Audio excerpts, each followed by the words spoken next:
This is Strix. You might know me as a trans doctor. And this is an outtake for the Social Scientist Network. And this is a story. And it's a story that might hurt. And basically, we have two characters. We've got Mr.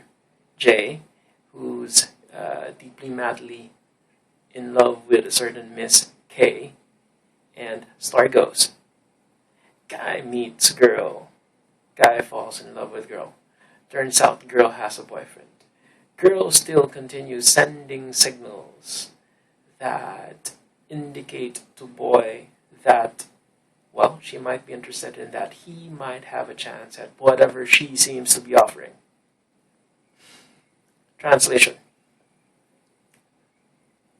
Simple text messages, good mornings, the occasional hi, hello, invitations for lunch, for whenever she's free, for whatever she needs. If she needs something, guy shows up. Whatever she needs, guy delivers. She will act like a spoiled little brat. And if it were your kid or child or girl, and it's something you're okay with, it's something you tolerate. But understand, this girl isn't with the guy. She, however, acts like she owns him, and guy responds accordingly. Basically, you, sir, have been bitched. You are her, in Filipino parlance, aliping sa gigilid. You are the lowest of the low of the slave classes. You, my dear sir, poor little chap, are a peripheral, super peripheral orbiter. You are an orbiter that is the lowest of the low. You are a super peripheral orbiter. You make her the center of the universe, and you, by no means, are the center of her universe. You do things for her, you adore her, she doesn't pay attention to you, you only get attention when she feels like it, or when she's free, when she's not attending to her other super peripheral orbiters, when she's not attending to her other slaves. You, my dear poor sir, have been had. And I don't know to tell you this. I really don't know how. But you have got to friggin' wake up. It's about value, you see.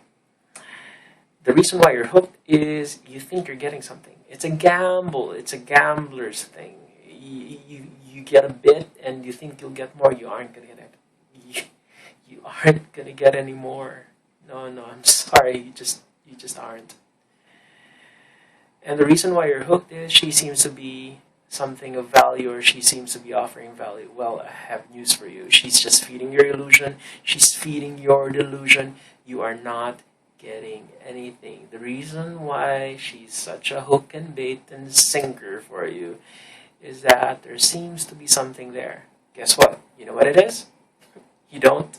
I'm sorry. I've been there. She seems to be offering something that you want.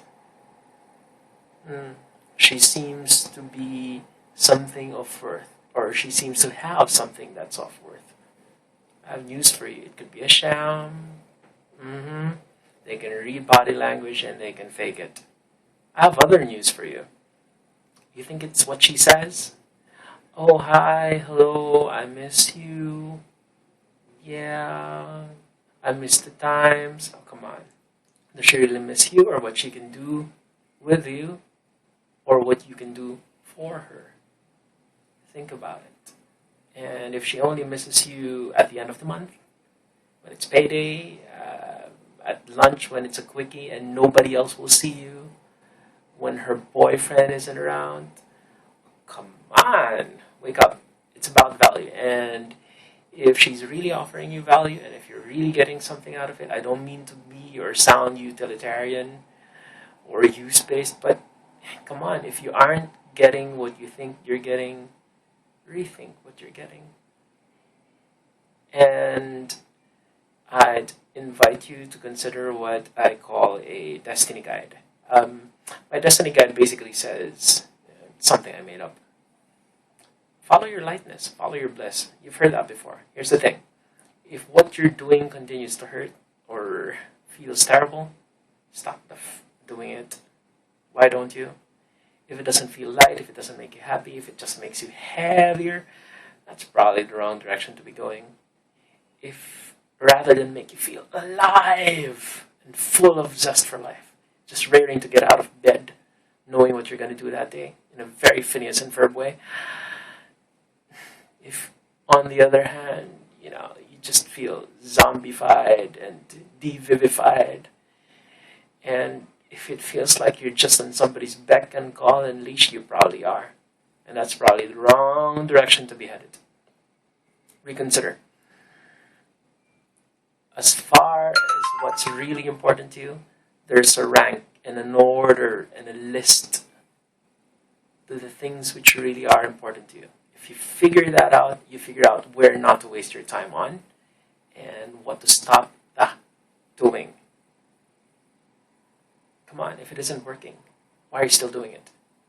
If it hurts, why do you keep doing it? You like pain? You think pain evidences something other than just being alive? Are you willing to settle for a feeling of being alive that isn't really being alive?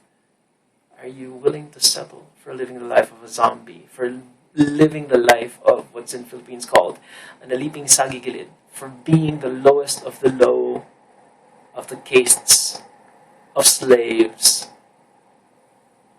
of one little girl? Are you willing to keep being a peripheral orbiter for some sun that you'll never settle onto? For some sun that's an illusion, that's paler than the moon that you will never have? Reconsider. I mean, after all, do you really like living in pain? That's not life, my friend. It isn't. See ya.